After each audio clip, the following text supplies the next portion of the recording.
lost my job last night. Picked up my paycheck, but 35% of it gone on. ครับสิดีฟันตะกี้กระหลับนักพอดีsisi pura ai na ba mafamni da sisi talaga ni manali da farm hoge tu jo au da mafam so sam ko da koi ni ron koi no ma da in case you home ga dan thoma sa thar aduga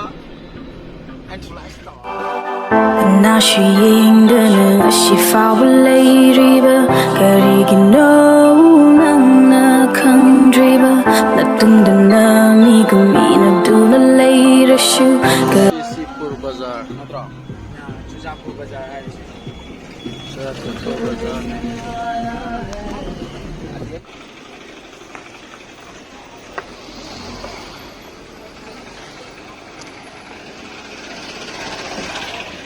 Chujapur Bazaar ne moi corona ga lai ma le corona lai ma le moi je ai ga ja ja no nu pi ram ko nam kham mi je number lo sira bottle su kau ga ma le mistake ni ko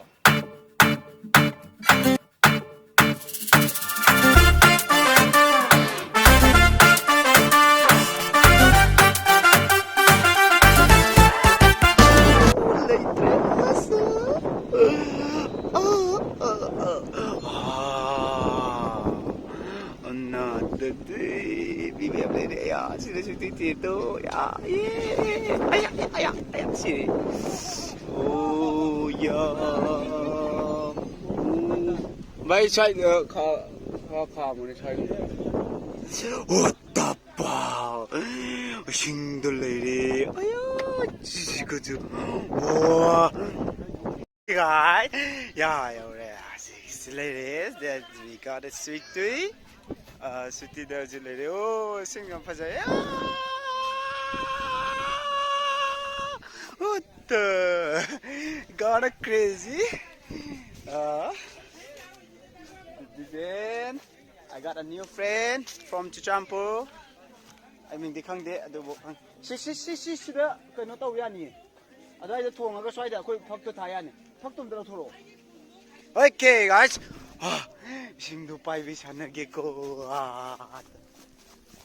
to yes cool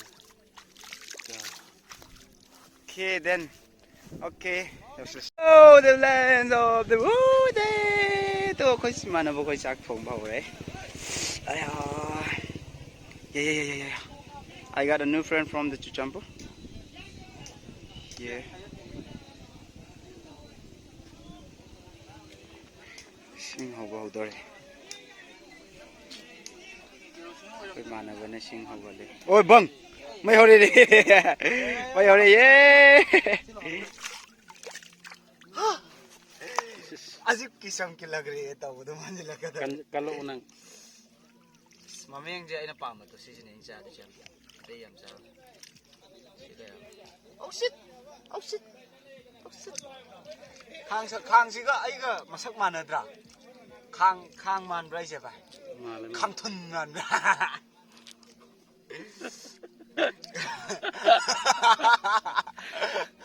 bhai Suktui motherfucker says phajai bhai phajadra ai sida ne hamuk cha cha da noina sida mate ko lojin gi ai I kai ni kuira bane chat ke ba si drone pura ga lak khale ba kuira oh my god what's wrong bro did that thing happen man I the favorite color in white to ko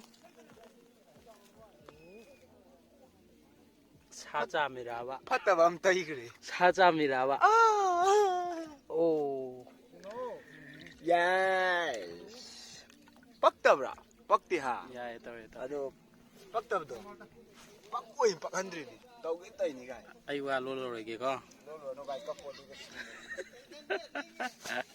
oi sak ma thu chung ni adu sum ya hanji ising ching na 이루로이더라고래. 루셔도. 나 이루지 거라마니 와오래면. 아. 또 와오리지디. 와오리지디 두 와오리지디. 와우디. What a nice. 아이 메사지 그 회장님은 주부서 됐다가 아노 뭐 뭐래. 팁박 대거나.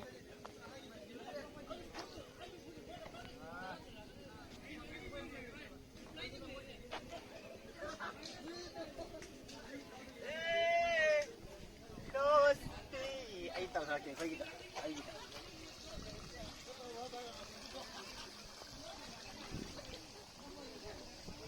ôi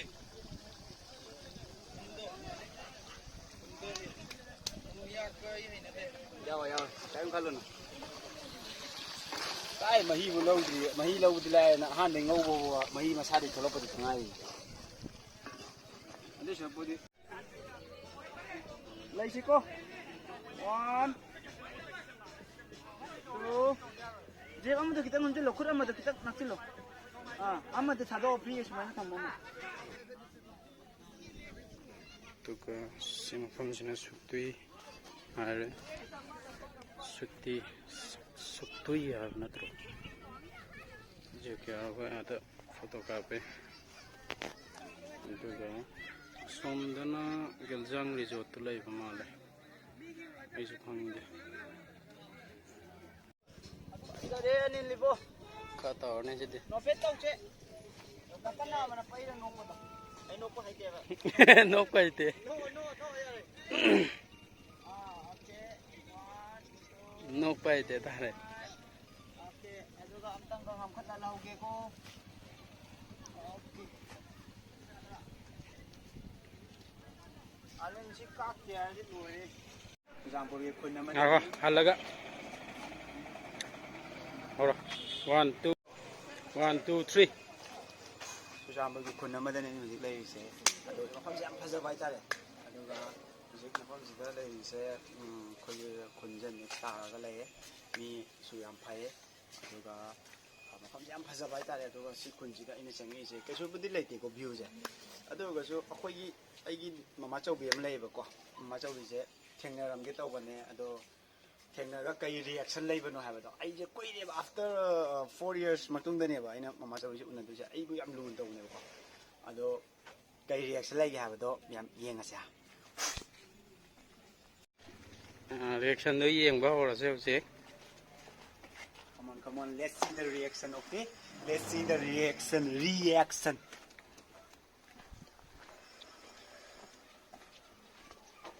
tole ta doro bo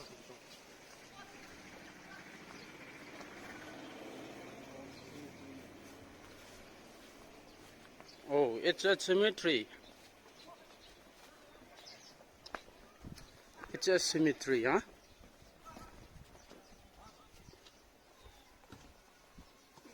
Where is Bulu? He's there. chesira Come on, let's go. ingon ga hero ko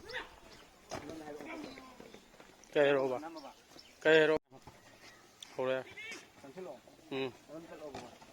aina am exciting oi bam hair ke madudi aina ngawai pi kan da ko winter gi matam ne ada christmas matam new year bye bye matam de ai do yum de gi sauna ga tholak ko yawe ba ko yawo kan da khama sa bi de luat ba hai tare luat pa kan da khama sa bi na ai se sum tok thok tre ga ina sigi feel se so mi yang ba so fisi feel se ai sana ra mi na hawai do aspa je mi sana da to nap ka so jing hai sana mi ne adugo I miss hai tare I miss it oh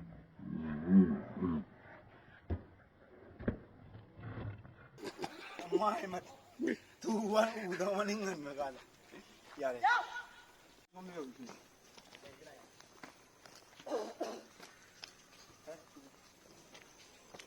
am exciting oi ba photo utrikanda jambor gi symmetry se utke ba ko miam uram ba jaw ngani uram da jaw ngani ado jo symmetry se dum phajam ni yeng la khama sine symmetry se jabne wale re ba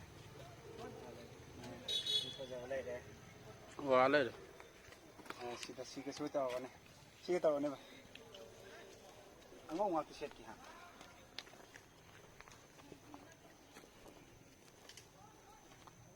मैं नमो मने